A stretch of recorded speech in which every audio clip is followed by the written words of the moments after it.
ESPN tomorrow is going to raise the trans flag over ESPN's campus. I want to make this clear. I wasn't aware. I had to do research on this. There used to just be a rainbow flag. And the idea was the rainbow flag is as inclusive as it can be because it represents all the colors. And that was the flag that represented pride, represented gay people. And then the trans universe decided that it wasn't adequately represented by the rainbow. Ironic, because the rainbow is basically every color.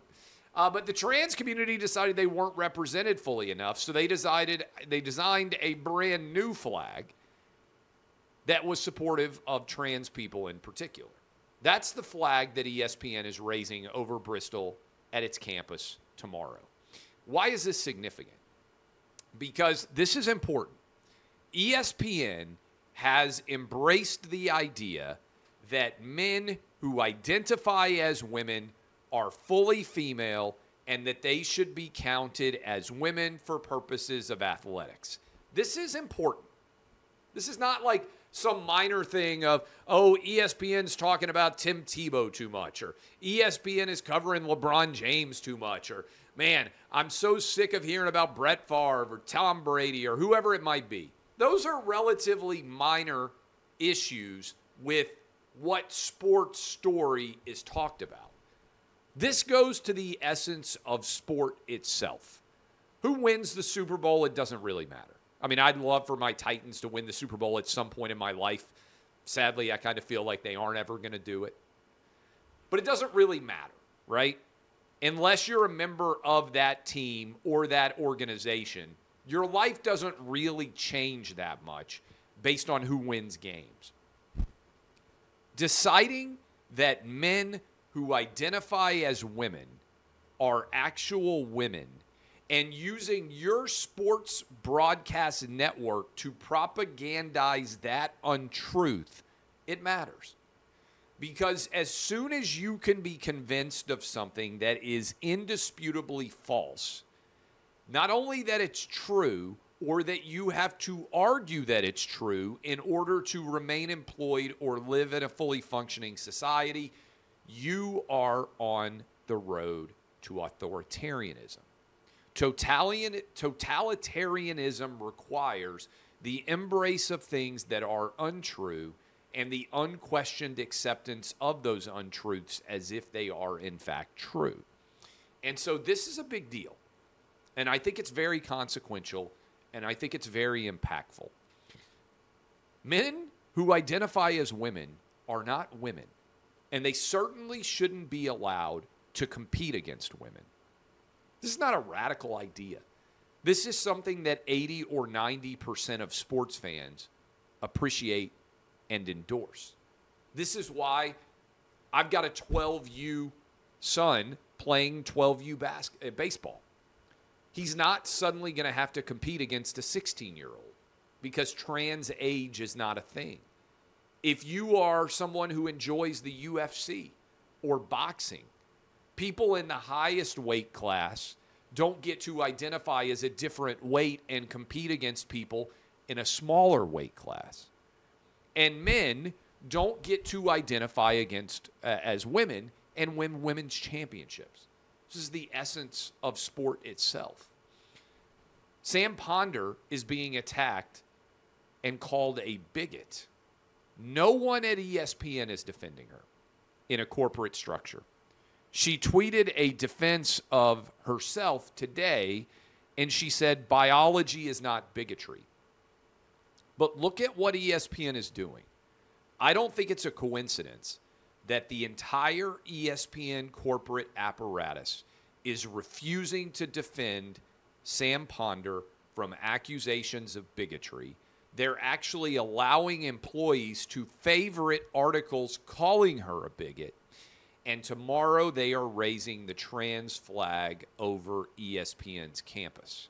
This comes on the heels of them running, during ESPN programming, advertisements for Leah Thomas, a man who identifies as a woman, and honoring Leah Thomas as a women's sports hero. This is falsehood. This is propaganda. This is the triumph of falsity over truth. This actually matters.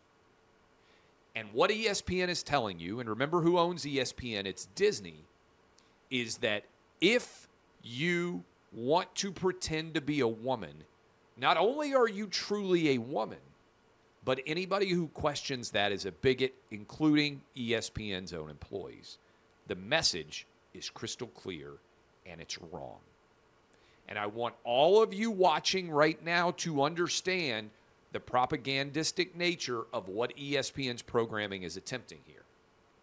They are raising the trans flag, quite literally, over the campus of ESPN, and they are refusing to defend one of their prominent female employees from accusations of bigotry from inside of the sports media, because the powers that be at Disney and ESPN have made the decision that men should be able to identify as women and they should be able to become women's champions. ESPN is now so far left-wing that a man with a penis is a woman. You want to talk about Bud Light? Bud Light justifiably got absolutely obliterated in the marketplace because they endorsed the idea that chicks with dicks are actually women. And a lot of Bud Light drinkers out there just said, you know what? We're not playing this game.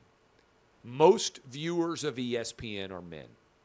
A lot of you out there watching and listening to me right now have daughters, have granddaughters, have significant others that compete in athletics. Do you think a chick with a dick should be able to compete against them? Do you think that some dude should win a women's weightlifting contest and pull his dick out and twirl it around like a helicopter to celebrate his women's championship? That's what ESPN believes. They believe that chicks with dicks are the greatest women's athletes of all time. And obviously chicks is in quotation marks because biology is real. Men are not women. I can't believe that this is where we are. I can't believe that this is where sports has descended to, where I feel like I'm taking crazy pills and I got to be like, hey, a dude should not be able to become a women's champion. And some guy who says he's a woman shouldn't be able to walk into women's locker rooms and get undressed just like he's a chick when he's got a friggin' dick. When you are required, because of your political ideology, to argue something that you know is untrue, you are no longer a part of a political party. You're a part of a cult. And this is significant, and I'm speaking to people on both the left and the right here. Deciding that you support something to such an extent that you are willing to abandon logic, reason, and truth to support that does not make you a principled member of a political party. It makes you a cultist. Okay? If you are right now so committed to the left wing of the Democrat Party that you will argue that a man with a penis is a woman, you have given up all sense of logic, rationality, reason, and truth. You are a propagandist. You are no longer a rational human. That is ESPN's position as a network. Okay? This is crazy town.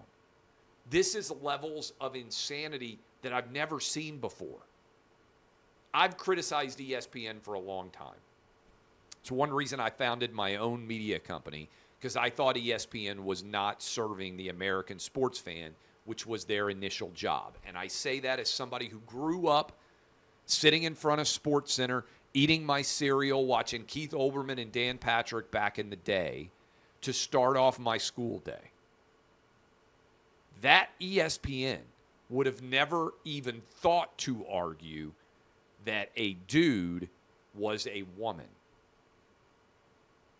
And if you want to talk about how logically broken and cultish this belief is, just ask another question.